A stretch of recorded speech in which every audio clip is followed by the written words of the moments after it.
चारही वेळेला मी 7व्या 8व्या महिन्यापर्यंत काम करायचे. आठवते तुम्हाला? म्हणजे मी आपल्या ऑफिसला जायचे, दिवसभर काम करायचे, संध्याकाळी घरी यायचे, घरात काम करायचे. म्हणजे माझं कुटुंबाकडे सुद्धा लक्ष होतं, पण माझं पहिलं प्रेम कायम माझं कामच होतं. आणि मला ना या गोष्टीचा खूप अभिमान सुद्धा वाटतो. कदाचित हेच संस्कार घडले गेले तुमच्यावर सुद्धा. मला मला खरंच तुम्हा चौघांचंही कौतुक वाटतं. तुम्ही सुद्धा कामाकडे छान लक्ष देता. आपलं रूपम कॉस्मेटिक्स, आपली कंपनी, याचं नाव पुढे नेताय आणि असेच नेत राहाल सुद्धा. पण तुम्हाला याची जाणीव आहे ना की मी अजूनही काम करू शकते. माझं अजूनही कामावर प्रेम आहे आणि क्षमता सुद्धा आहे. पण तरी सुद्धा आम्ही दोघांनी रिटायरमेंट घ्यायचं ठरवलं. ते कशासाठी? काम महत्वाचं असतं, पण त्याहूनही महत्वाची असते ती वेळ.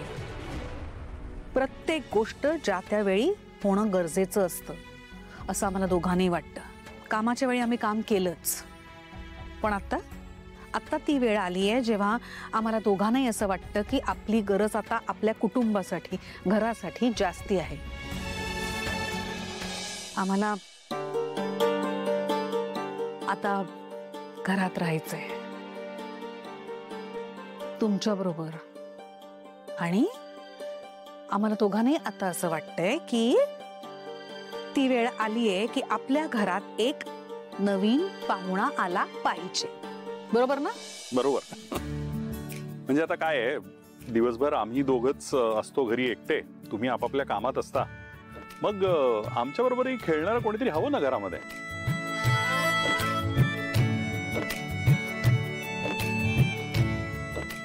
हवंच नाही. म्हणजे तुमच्या प्लॅनिंग बद्दल मला खरंच काहीच माहिती नाहीये, पण आम्हाला असं वाटतं की आता इट इज हाय टाइम. बरोबर. आता घरात पाळणा हलायलाच हवा. पण तुम्ही तुमचं ते प्लॅनिंग वगैरे करत राहिलात आणि आमच्या एवढे झालात, तुमची मुलं तेव्हा जर का लहानच असतील किंवा बिझनेस सांभाळू शकत नसतील तर काय करणार आपण? म्हणून म्हणते जरा विचार करा. याच्या आधी सुद्धा आमच्या सगळ्या इच्छा तुम्ही पूर्ण केल्यातच. ही छोटीशी इच्छा सुद्धा पूर्ण करावी. मला एवढंच सांगायचं. ट्रूथ.